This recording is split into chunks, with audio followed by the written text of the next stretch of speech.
അസ്സലാമു അലൈക്കും വറഹ്മത്തുള്ളാഹി വബറകാതുഹു. റമളാൻ മാസം നമ്മിലേക്ക് കടന്നു വരികയാണ്. റമളാൻ അടക്കം എല്ലാ മാസങ്ങളും മുസ്ലിമീങ്ങൾ ഉറപ്പിച്ചു വരുന്നത് ചന്ദ്രദർശനത്തെ പരിഗണിച്ചുകൊണ്ടാണ്. അതുകൊണ്ട് ചന്ദ്രദർശനവുമായി ബന്ധപ്പെട്ട ചില വിഷയങ്ങൾ ഇവിടെ ഞങ്ങൾ ചോദ്യോത്തരത്തിലൂടെ മനസ്സിലാക്കാൻ പോവുകയാണ്. അതിലേക്ക് അവസരോചിതമായി അവസരമൊരുക്കി തരുന്നുണ്ട് അൽ ഇഹ്സാൻ ദഅവ കോളേജ് വിദ്യാർത്ഥി സംഘടന. ഇവിടെ ഞങ്ങൾക്ക് വിഷയങ്ങൾ വിശദീകരിച്ചു തരാൻ അൽ ഇഹ്സാൻ ദഅവ കോളേജിന്റെ പ്രിൻസിപ്പാളായ ബഹുമാനപ്പെട്ട സാബിർ സാദി അൽ അസ്ലമി ഉസ്താദ് ഞങ്ങളുടെ കൂടെയിരിക്കുന്നു. ഉസ്താദിനെ ഇവിടേക്ക് ഹാദരമായി സ്വാഗതിക്കുന്നു. ഇൻഷാ അല്ലാഹ് ഞങ്ങൾക്ക് ചോദ്യോത്തരത്തിലേക്ക് കടക്കാം. ആദ്യമായി ഈ അറബി മാസം അഥവാ ഹിജ്റ കാലണ്ടർ എന്ന് പറഞ്ഞാൽ എന്താണ്? ഇവിടെ എല്ലാവർക്കും മനസ്സിലാക്കാൻ വേണ്ടി ഉസ്താദ് അതിനെ ആമുഖമായി പറഞ്ഞു തന്നാൽ, വിശദീകരിച്ചു തന്നാൽ വളരെ നന്നാകും. അസ്സലാമു അലൈക്കും വറഹ്മത്തുള്ളാഹി വബറകാതുഹു. ഇവിടെ ആമുഖമായി സൂചിപ്പിച്ചതുപോലെ വിശുദ്ധ റമളാൻ മാസം സ്വാഗതം ചെയ്യാൻ എല്ലാ അർത്ഥത്തിലും മുസ്ലിം ലോകം കാത്തിരിക്കുകയാണ്. ഈ സന്ദർഭത്തിൽ മാസപ്പിറവിയുമായി ബന്ധപ്പെട്ട് നമ്മൾ മനസ്സിലാക്കേണ്ടുന്ന വളരെ പ്രധാനപ്പെട്ട ചില കാര്യങ്ങൾ മാത്രം അവസരോചിതമായി ശ്രദ്ധയിൽപ്പെടുത്തുക എന്ന വലിയ ലക്ഷ്യത്തിൽ അൽഹംദുലില്ലാഹ് നമ്മുടെ ഉടുപ്പി ജില്ലയിലെ പ്രസിദ്ധമായ അൽ ഇഹ്സാൻ ദഅവ കോളേജ് വിദ്യാർത്ഥി സംഘടന ഒരുക്കിയ ഈ പരിപാടി എല്ലാ അർത്ഥത്തിലും ശ്ലാഘനീയമാണ്. അല്ലാഹു സുബ്ഹാനഹു വ തആല നമ്മിൽ നിന്നും ഖബൂൽ ചെയ്യുമാറാവട്ടെ. ആമുഖമായി ഹിജ്റ കലണ്ടർ, ഇസ്ലാമിക് കലണ്ടർ അല്ലെങ്കിൽ അറബി കലണ്ടർ എന്നതൊക്കെ കൊണ്ട് ഉദ്ദേശിക്കപ്പെടുന്നത് ഒന്നാണ്. മുഹറം മാസം മുതൽക്ക് ആരംഭിച്ച് ദുൽഹിജ്ജ കൊണ്ട് അവസാനിക്കുന്ന ചന്ദ്ര പിറവിയെ അടിസ്ഥാനപ്പെടുത്തി ആരംഭിക്കുന്ന മാസ രീതിയാണ് ചന്ദ്ര മാസം, ഹിജ്റ കലണ്ടർ സിസ്റ്റം. നമ്മൾ സാധാരണ ഉപയോഗപ്പെടുത്തി വരുന്ന ഗ്രിഗോറിയൻ കലണ്ടർ ജനുവരി കൊണ്ട് ആരംഭിച്ച് ഡിസംബർ കൊണ്ട് അവസാനിക്കുന്ന ഈ മാസ രീതി അതിൽ നിന്ന് പല രൂപത്തിലും വ്യത്യസ്തമാണ് ഇസ്ലാമിക് കലണ്ടർ.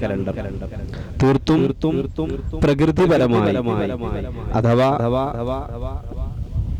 നിലാവ് ഉദിച്ചതിന്റെ അടിസ്ഥാനത്തിൽ മാസം ആരംഭിക്കുക എന്ന രീതിയാണ് ഇസ്ലാമിക് കലണ്ടർ സിസ്റ്റത്തിൽ മുസ്ലിം ലോകം അനുവർത്തിച്ചു പോരുന്നത്.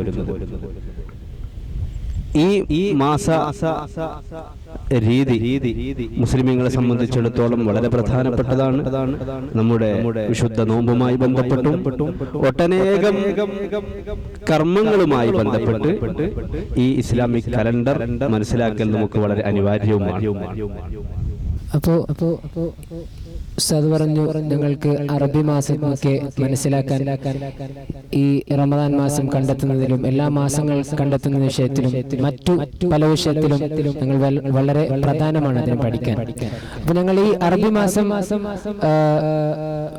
പരിഗണിച്ചുകൊണ്ട് കാര്യങ്ങളൊക്കെ ചെയ്യുമ്പോൾ ചിലപ്പോൾ ഏകീകരണം നഷ്ടപ്പെടുന്നത് നിങ്ങൾക്ക് കാണാം.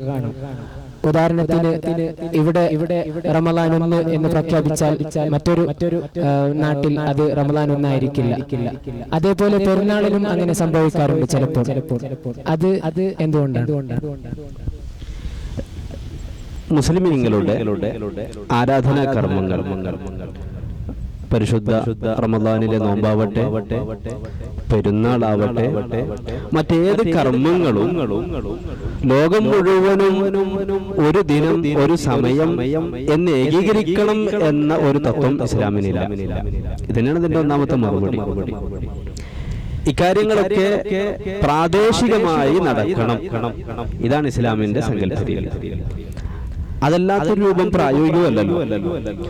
നമ്മളിപ്പോ വെള്ളിയാഴ്ച നിർവഹിക്കുന്ന ജുമാ പരിശോധിച്ചു നോക്കിയാലും എല്ലാ നാട്ടിലും ഒരു സമയത്ത് നടക്കുക എന്നുള്ളത് പ്രായോഗികമല്ല. എങ്കിൽ ലോകാടിസ്ഥാനത്തിൽ തന്നെ റമദാൻ എല്ലായിടത്തും ഒരു ദിവസം ആവണം, അല്ലെങ്കിൽ ഒരു സമയത്താവണം. സമയത്താവുക എന്നുള്ളത് ഒരു നിലക്കും പ്രായോഗികമല്ല എന്നുള്ള കാര്യം എല്ലാവർക്കും അറിയാം.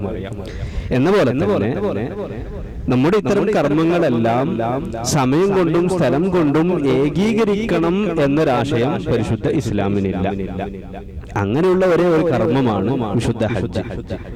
അതിന് ഹജ്ജ് പലയിടത്തും സംവിധാനിക്കപ്പെട്ടിട്ടില്ല. ഹജ്ജ് ഉദ്ദേശിക്കുന്നവരൊക്കെ പരിശുദ്ധമായ മക്കയിൽ വരണം. അവിടെ തന്നെയാവണം. സമയം ഒന്നാണ്, സ്ഥലം ഒന്നാണ്. മറ്റ് കർമ്മങ്ങൾക്ക് ഇസ്ലാം അങ്ങനെ ഒരു ഏകീകരണ സ്വഭാവം അനുശാസിക്കുന്നില്ല.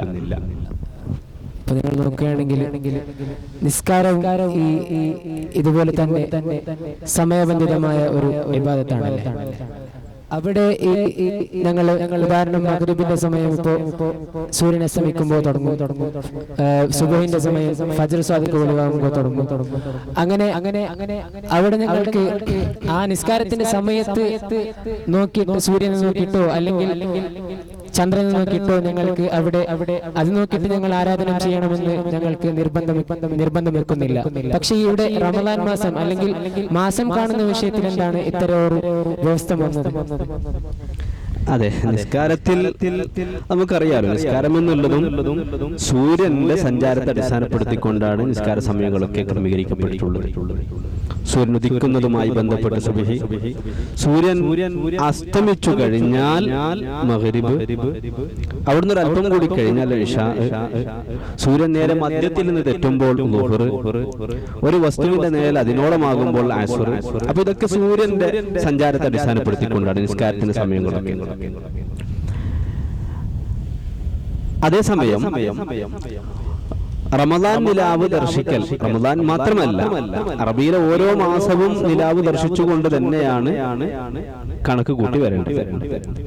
ഈ ഒരു കണിശത നിസ്കാരത്തിനും ഇസ്ലാം അനുശാസിച്ചാൽ അതിന്റെ പ്രായോഗികത എത്രമാത്രം അപകടമായിരിക്കും.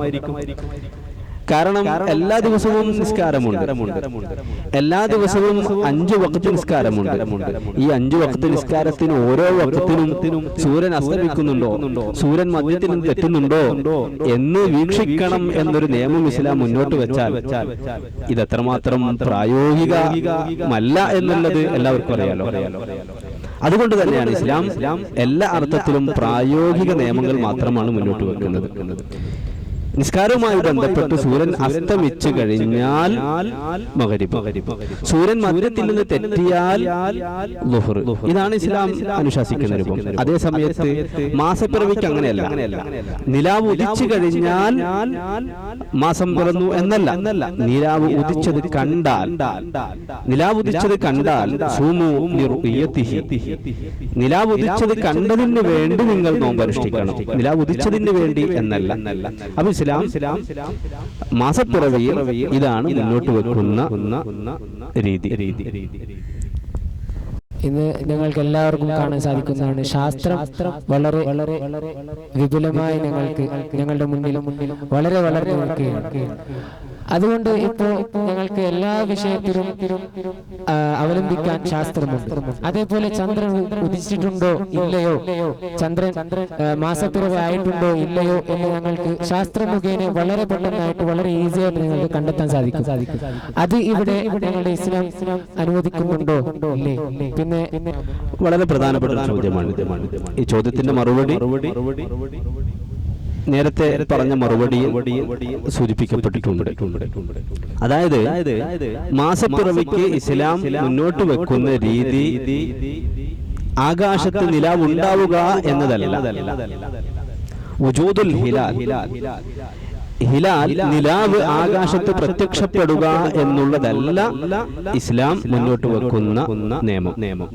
മറിച്ച് സൂര്യൻ അസ്തമിച്ച ശേഷം, അമാവാസി കഴിഞ്ഞ് സൂര്യൻ അസ്തമിച്ച ശേഷം ആകാശത്ത് ഉഫുക്കിൽ, നമ്മുടെ നാട്ടിൽ പടിഞ്ഞാറെ ഉഫുക്കിൽ നിലാവ് കാണുക എന്നുള്ളതാണ് മാസപ്പിറവിക്ക് അടിസ്ഥാനം. ഇക്കാര്യം നബി സല്ലല്ലാഹു അലൈഹി വസല്ലമ തങ്ങൾ തന്നെ പഠിപ്പിച്ച കാര്യമാണ്. സൂമു ലിറുഇയതിഹി, ഹിലാലിന്റെ റുഇയത്തിന് വേണ്ടി നിങ്ങൾ, ചന്ദ്രനെ ദർശിച്ചതിന് വേണ്ടി നിങ്ങൾ നോമ്പ് ആരംഭിക്കണം. ചന്ദ്രൻ ആകാശത്തുള്ളതിന് വേണ്ടി എന്നല്ല, ദർശിച്ചതിന് വേണ്ടി നിങ്ങൾ നോമ്പ് ആരംഭിക്കണമെന്നാണ്. അപ്പൊ കാണണം. ചോദ്യത്തിൽ സൂചിപ്പിച്ചതുപോലെ ടെലസ്കോപ്പ് പോലത്തെ സംവിധാനത്തിലൂടെ കണ്ടാൽ അത് മതിയാകുമോ? അത് മതിയാവില്ല. നഗ്നനേത്രം കൊണ്ട് തന്നെ കാണണം. അങ്ങനെ കണ്ടാൽ മാത്രമേ പുതിയ മാസം പിറന്നതായി കണക്കാക്കപ്പെടുകയുള്ളൂ. ഞങ്ങളും ഉസ്താദും കുറെ പ്രാവശ്യം ഈ പദം ഉപയോഗിച്ചിട്ടുണ്ട്. നിലാവ് ഉദിച്ചു, നിലാവ് പിറന്നു എന്ന്. സാധാരണ ഞങ്ങൾ പറയുന്നത് അങ്ങനെയാണ്, നിലാവ് ഉദിച്ചു ഇല്ലെങ്കിൽ നിലാവ് പിറന്നു എന്നാണ്. പക്ഷെ അത് യാഥാർത്ഥ്യത്തിൽ അത് നിലാവ് അസ്തമിക്കുന്നതാണ്. അത് ശരിയാണ്. നമ്മൾ സാധാരണ ഉപയോഗിക്കുന്ന ഒരു പ്രയോഗം നിലാവ് ഉദിച്ചു, മാസം പിറന്നു എന്നൊക്കെയാണെങ്കിലും യഥാർത്ഥത്തിൽ ഇവിടെ സംഭവിക്കുന്നത് നിലാവ്, ചന്ദ്രൻ സൂര്യനെ പോലെ തന്നെ കിഴക്ക് ഉദിച്ച് പടിഞ്ഞാറ് അസ്തമിക്കുകയാണ് ചെയ്യുന്നത്. പടിഞ്ഞാറ് അസ്തമിക്കുന്നതാണ് നമ്മൾ കാണുന്നത്. പക്ഷെ ഈ കാഴ്ച നമുക്ക് ലഭ്യമാകുന്നത് സൂര്യൻ അസ്തമിച്ചതിന്റെ ശേഷം ഒരല്പം കഴിഞ്ഞ് പടിഞ്ഞാറ് നമുക്കത് ദൃശ്യമാകുമ്പോൾ, ആ ദൃശ്യമാകുന്നതിന് നമ്മൾ പറഞ്ഞു പോരുന്നത് നിലാവ് ഉദിച്ചു എന്ന് മാത്രം. യഥാർത്ഥത്തിൽ ഈ പറഞ്ഞതുപോലെ നിലാവ് അസ്തമയത്തിലേക്ക് അടുക്കുകയാണ് ചെയ്യുന്നത്. സ്വാഭാവികമായും മാസപ്പിറവി കണ്ടു കഴിഞ്ഞാൽ തന്നെ മിനിറ്റുകൾക്കകം അത് അസ്തമിച്ചു തീരുകയും ചെയ്യും. ഇപ്പോ റമദാന്റെ വിഷയം പറഞ്ഞു. ഷാബാൻ 15-നെല്ലാം, ഷാബാൻ തുടക്കത്തിലും ദുൽഹിജ്ജ തുടക്കത്തിലും എല്ലാവരും മാസം നോക്കുന്നത്. അതേപോലെ എല്ലാ മാസവും നിങ്ങൾക്ക് ഈ ചന്ദ്രദർശനത്തിന് അടിസ്ഥാനമാക്കേണ്ടത് നിർബന്ധമാണ്. തീർച്ചയായിട്ടും അത് വേണം. എല്ലാ മാസവും മാസപ്പിറ വീക്ഷിക്കൽ ഫർദ് കിഫയാണ്, സാമൂഹ്യ ബാധ്യതയാണ്. അങ്ങനെ കാണാൻ സാധിക്കുന്ന പ്രദേശത്തുള്ളവരാരും അക്കാര്യം നിർവഹിച്ചില്ലെങ്കിൽ അവിടെയുള്ളവരൊക്കെ അതിന് അർഹരായ യോഗ്യരായവരൊക്കെ അക്കാര്യം നിർവഹിക്കാത്തതിന്റെ പേരിൽ കുറ്റക്കാരുമാണ്. ഇത് വളരെ ശ്രദ്ധിക്കേണ്ട ഒരു കാര്യമാണ്. വിശുദ്ധ റമദാൻ മാത്രമല്ല, ദുൽഹിജ്ജ മാസം മാത്രമല്ല, എല്ലാ അറബി മാസവും വീക്ഷിക്കാൻ സൗകര്യമുള്ളവരൊക്കെ അക്കാര്യം പ്രത്യേകം ശ്രദ്ധിക്കേണ്ടതാണ്. ആരും നിർവഹിച്ചില്ല എങ്കിൽ മയ്യത്ത് നിസ്കാരം പോലെ, മയ്യത്തുമായി ബന്ധപ്പെട്ട മറ്റു കർമ്മങ്ങൾ പോലെ ആരും ശ്രദ്ധിച്ചില്ല എങ്കിൽ എല്ലാവരും കുറ്റക്കാരാകുന്ന വിഷയമാണ് എന്ന ഗൗരവം കൂടി സാന്ദർഭികമായി ഓർമ്മപ്പെടുത്തുകയാണ്. ഇത് ഇപ്പോ ഈ നിലാവ് കാണാൻ എല്ലാവർക്കും സാധ്യമാണ്. അങ്ങനെ സാധ്യമാണെങ്കിൽ അത് ഞങ്ങൾ നോക്കുമ്പോൾ ശ്രദ്ധിക്കേണ്ട കാര്യങ്ങൾ എന്തൊക്കെയാണ്?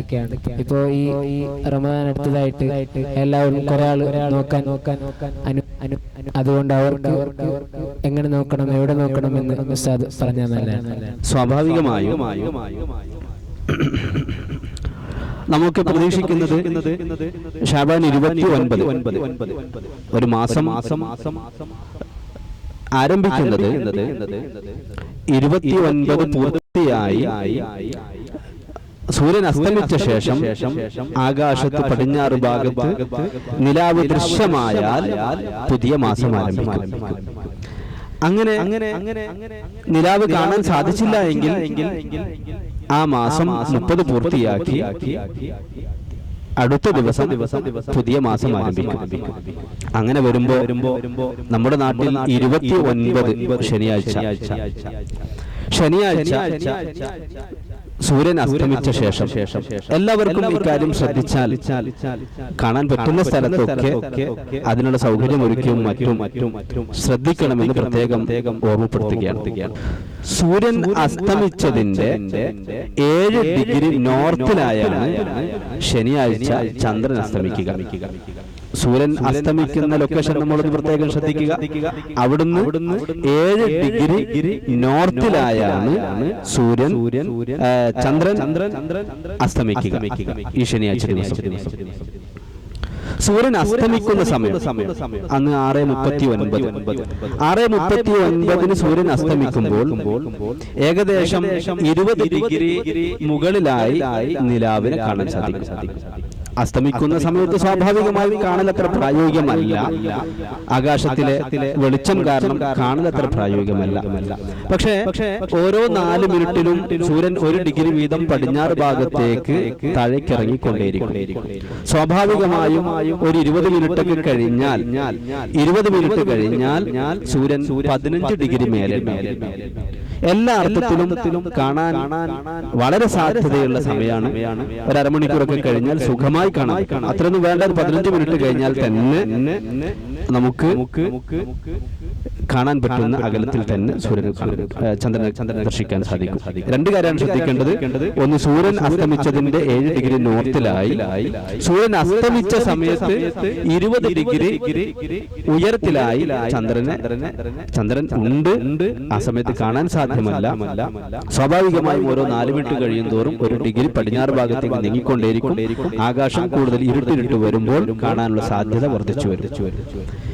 ഇത് പ്രത്യേകം നമ്മൾ ശ്രദ്ധിക്കുകയും കാണാൻ പ്രത്യേകം ശ്രദ്ധിക്കുകയും ചെയ്യണമെന്ന് സാന്ദർഭികമായി ഓർമ്മപ്പെടുത്തുകയാണ്. പ്രത്യേകിച്ച് നമ്മുടെ ഈ തീരപ്രദേശത്തൊക്കെ കാണാനുള്ള അവസരം നന്നായുണ്ട്. ഉപയോഗപ്പെടുത്താൻ നമ്മൾ പ്രത്യേകം കരുതണം. ഇപ്പോൾ ഈ റമദാന്റെ അല്ലെങ്കിൽ ഏതെങ്കിലും നിലാവ് കാണുമ്പോൾ ഓരോ നാട്ടില് കാണണമെന്ന് നിർബന്ധമുണ്ടോ? അതേപോലെ ഉസ്താദ് പറഞ്ഞു പ്രായോഗികമല്ല എന്ന് പറഞ്ഞു. അതായത് സമയത്തിന് മുമ്പ് ഈ സൂര്യൻ അസ്തമിക്കുന്ന സമയത്തിന് മുമ്പ് തന്നെ ചന്ദ്രൻ ദർശനമായാൽ നിങ്ങൾ എന്താണ് ചെയ്യുന്നത്? അത് പരിഗണിക്കപ്പെടുന്നില്ല. സൂര്യൻ അസ്തമിക്കുന്നതിന്റെ മുമ്പ് കണ്ടത് പരിഗണനീയമല്ല. സൂര്യൻ അസ്തമിച്ചതിൽ പിന്നെ കണ്ടത് മാത്രമേ പുതിയ മാസം ആരംഭിക്കുന്നതായി പരിഗണിക്കപ്പെടുകയുള്ളൂ. പിന്നെ ഓരോ നാട്ടിലും കാണാൻ പറ്റുന്ന നാടുകളിലൊക്കെ കാണാൻ ശ്രദ്ധിക്കണം. കാരണം എല്ലായിടത്തും കാണാൻ പറ്റിക്കൊള്ളണമെന്നില്ല. മേഘം മൂടിയത് കൊണ്ടും മറ്റൊക്കെ കാണുന്നതിന് പല രൂപത്തിലുള്ള തടസ്സങ്ങൾ ഉണ്ടാവാം. അതുകൊണ്ട് കാണാൻ സൗകര്യമുള്ള പ്രദേശത്തുകാരൊക്കെയും കാണാൻ ശ്രദ്ധിക്കണം. അതുപോലെ ഇപ്പോ ഒരാൾ കണ്ടു മാസം തുറക്കുന്നതായിട്ട് ഒരാൾ കണ്ടാൽ അദ്ദേഹം എന്താണ് ചെയ്യേണ്ടത്? അദ്ദേഹം പാലിക്കേണ്ട മര്യാദകൾ? സ്വാഭാവികമായും നേരത്തെ ചോദിച്ച ചോദ്യത്തിന്റെ ഒരു ബാക്കി കൂടി പറയാം. എല്ലായിടത്തും കാണണമെന്നില്ലല്ലോ. അതായത് ഒരു പ്രദേശത്ത് കണ്ടാൽ ആ പ്രദേശത്തിനോട് ഉദയാസ്തമയം ഒത്ത സ്ഥലങ്ങളിലൊക്കെ അത് ബാധകമാണ്. അതൊന്ന്. രണ്ടാമത്തത് ഇപ്പൊ ചോദിച്ചത് ഒരാൾ കണ്ടാൽ എന്ത് ചെയ്യണം? കണ്ടവരെന്ത് പാടുന്നു? കണ്ടു കഴിഞ്ഞാൽ സ്വാഭാവികമായും കണ്ടയാളെ സംബന്ധിച്ചിടത്തോളം റമദാൻ നിലാവാണ് കണ്ടതെങ്കിൽ അവനെ സംബന്ധിച്ചിടത്തോളം നോമ്പ് നിർബന്ധമായി റമദാൻ ആരംഭിച്ചു. അദ്ദേഹത്തെ വിശ്വാസമുള്ളവർക്കും പിറ്റേന്ന് മുതൽക്ക് നോമ്പ് ആരംഭിക്കൽ നിർബന്ധമാണ്. ഇനി അദ്ദേഹം ചെയ്യേണ്ടത് ഖാദിയെ സമീപിക്കുക. ഖാദിയുടെ അടുക്കൽ ഞാൻ നിലാവ് കണ്ടിട്ടുണ്ട് എന്ന് സാക്ഷി പറയുക. അഷ്ഹദു അന്നി റഅയ്തുൽ ഹിലാൽ, ഞാൻ ഹിലാലിനെ കണ്ടു എന്ന് ഖാദിയെ കണ്ട് സാക്ഷി പറയുക. സ്വാഭാവികമായും ഖാദിക്ക് അതിൻ്റെതായ മാനദണ്ഡങ്ങളുണ്ട്. ഖാദി വിശ്വാസമുണ്ടെങ്കിൽ ഖാദി അക്കാര്യം സ്വീകരിക്കും. ആ ഷഹാദത്തനുസരിച്ച് ഖാദി പ്രഖ്യാപിക്കുകയും ചെയ്യും. ഖാദി പ്രഖ്യാപിച്ചു കഴിഞ്ഞാൽ ആ പ്രദേശത്തുകാർക്ക് മുഴുവനും നോമ്പനുഷ്ഠിക്കൽ നിർബന്ധമാകും. മാസപ്പിറവി ആരംഭിക്കുകയും ചെയ്യും. ഇപ്പൊ അങ്ങനെ ഒരാൾ വന്ന് ഖാദിയുടെ അടുക്കൽ പറഞ്ഞു, എന്നാൽ ഇപ്പൊ ഈ ഒരു നാട്ടിൽ കണ്ടത് അത് എത്ര വരെയാണ് അതിന്റെ അത് ബാധിക്കുന്നത്? അതിന്റെ കതിർ എത്ര വരെയാണ്? ഇപ്പൊ ഉടുപ്പിയിൽ ഞങ്ങൾ ഇവിടെ കണ്ടാൽ അത് ബാംഗ്ലൂരുകാർക്ക് അതനുസരിച്ച് അമൽ ചെയ്യാൻ പറ്റും? അതെവിടം വരെ ബാധകമാണ് അല്ലേ? അതായത് നമ്മുടെ ഫിഖ്ഹിലെ കിതാബുകളിലൊക്കെ പറഞ്ഞതാണ്, ഒരു നാട്ടിൽ കണ്ടാൽ ലസിമഹു അൽ ഖരീബ്, അതിനോട് സമീപത്തുള്ള പ്രദേശങ്ങളിലൊക്കെ അത് ബാധകമാണ്. അവർക്കൊക്കെയും നോമ്പനുഷ്ഠിക്കൽ നിർബന്ധമായി മാറും. അപ്പൊ സമീപ പ്രദേശം എന്ന് പറഞ്ഞാൽ അതിന്റെ പരിധി എത്രയാണ്? ആ വിഷയത്തിൽ വ്യത്യസ്ത വീക്ഷണങ്ങളുണ്ട്. ഒന്ന് മതുലൽ ഒത്ത എല്ലാ സ്ഥലവും, അതായത് നക്ഷത്രങ്ങളുടെ ഉദയാസ്തമയം ഒത്ത എല്ലാ പ്രദേശങ്ങളിലും ഈ കാണൽ ബാധകമാണ്. എന്ന് പറഞ്ഞാൽ ഒരു സ്ഥലത്ത് ഒരു നക്ഷത്രം ഉദിച്ചു കഴിഞ്ഞാൽ അത് ഏതൊക്കെ പരിധിയിൽ കാണൽ സാധ്യമാണോ, ആ സാധ്യമായ പരിധി എത്ര എന്നതിനെ സംബന്ധിച്ച് വീണ്ടും വീക്ഷണങ്ങളുണ്ട്. അതിൽ പ്രസിദ്ധമാണ് ഇമാം താജ് തിബ്രീസി റഹിമഹുല്ലാഹ് അവിടുന്ന് പ്രഖ്യാപിച്ചതുപോലെ 24 ഫർസഖ് എന്ന് പറയുമ്പോൾ ഏകദേശം 198 കിലോമീറ്റർ. ഒരു പ്രദേശത്ത് ഒരു നക്ഷത്രം ഉദിച്ചാൽ 198 കിലോമീറ്റർ പരിധിയുള്ളവർക്കൊക്കെ അത് കാണൽ സാധ്യമാണ്. അതിനപ്പുറത്തുള്ളതിനെ സംബന്ധിച്ച് ആലോചിക്കേണ്ടതുണ്ട്. എന്ന് വരുമ്പോൾ ഒരു പ്രദേശത്ത് നിലാവ് കണ്ടാൽ ചുരുങ്ങിയത് 198 കിലോമീറ്റർ പരിധി ചുറ്റളവിലുള്ള എല്ലാ പ്രദേശങ്ങൾക്കും ആ കാഴ്ച മതിയാകും. എന്നാൽ ഗോളശാസ്ത്ര പണ്ഡിതന്മാർക്കിടയിൽ അതുമല്ല, അതിനപ്പുറത്തേക്ക് 8 ദറജ വരെ ഒക്കെ മതിയാകും എന്ന് പ്രസിദ്ധമായ വീക്ഷണങ്ങളും ഉണ്ട്. ആ കാര്യങ്ങളൊക്കെ ഖാദിമാരാണ് ശ്രദ്ധിക്കുന്നതും പരിഗണിക്കുന്നതും. കുറെ മഹല്ലില് ഖാദി ഉണ്ടാവില്ലല്ലോ, കുറെ മുസ്ലിമീങ്ങളില്ലാത്ത മഹല്ലില് ഖാദി ഉണ്ടാവില്ല. അവർ എങ്ങനെയാണ് ഈ മാസം കണക്കാക്കേണ്ടത്? സ്വാഭാവികമായും ഒരു പ്രദേശത്ത് കണ്ടാൽ ഞാൻ പറഞ്ഞല്ലോ, മത്തലവ് ഒത്ത എല്ലാ സ്ഥലങ്ങൾക്കും അത് ബാധകമാണ്. അപ്പൊ ഖാദിയില്ലാത്ത പ്രദേശത്തുകാർ തങ്ങളുടെ അടുത്ത പ്രദേശത്ത് കണ്ടു എന്നുള്ളത് വിശ്വാസയോഗ്യമായി അറിയുകയും അത് സത്യസന്ധമാണെന്ന് ബോധ്യപ്പെടുകയും ചെയ്താൽ അവർക്കും നോമ്പെടുക്കൽ നിർബന്ധമാകും. അപ്പോ ഒരാള് സൗദിയിൽ നിന്ന് അവിടെ മാസം കണ്ട അടിസ്ഥാനത്തിൽ നോമ്പുകാരനായി നാട്ടിലെത്തുകയാണ്. അപ്പൊ നാട്ടിലെത്തുമ്പോ ഇവിടെ എന്തായിട്ടില്ല, മാസം കണ്ടിട്ടില്ല. അപ്പോ അയാള് നോമ്പ് അവിടുത്തെ നോമ്പ് ഇവിടെ കണ്ടിന്യൂ ചെയ്യണോ, അല്ലെങ്കിൽ ഇവിടുത്തെ കൊണ്ട് ആ നോമ്പിനെ മുറിക്കണം?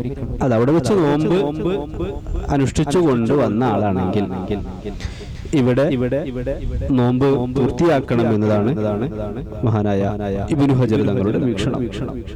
അതാണ് ഷാഫി മദ്ഹബിലെ പ്രബലമായ വീക്ഷണം. മറിച്ചും ഇമാം റംലി റഹിമഹുല്ലാഹ് അങ്ങനെ വേണ്ട എന്ന നിലപാട് ഉള്ളവരുമാണ്. അപ്പൊ ചിലപ്പോൾ ഗൾഫിൽ നിന്നൊക്കെ വരുന്നവർ നാട്ടിലെത്തുമ്പോൾ നോമ്പ് മുറിക്കുന്നുണ്ടെങ്കിൽ അത് ആ വീക്ഷണ പ്രകാരമായിരിക്കും മനസ്സിലാക്കാം.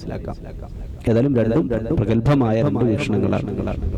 അതേപോലെ 30-ാം ദിവസം ഒരാള് നോമ്പുകാരനായിട്ട് നാട്ടിൽ നിന്ന് സൗദിയിലേക്ക് പോവുകയോ അല്ലെങ്കിൽ സൗദിയിലെ നോമ്പുകാരനായിട്ട് നാട്ടിലേക്ക് വരികയോ ചെയ്തു. ഇവിടെ നോക്കുമ്പോൾ അന്ന് പെരുന്നാളാണ്. അപ്പോൾ അയാൾ നോമ്പ് നോക്കണോ അല്ലെങ്കിൽ പെരുന്നാൾ ആഘോഷിക്കണം? അദ്ദേഹം പെരുന്നാളിലൊരു നാട്ടിലെത്തിപ്പെട്ടാൽ നോമ്പ് ഉപേക്ഷിക്കൽ നിർബന്ധമാണ്.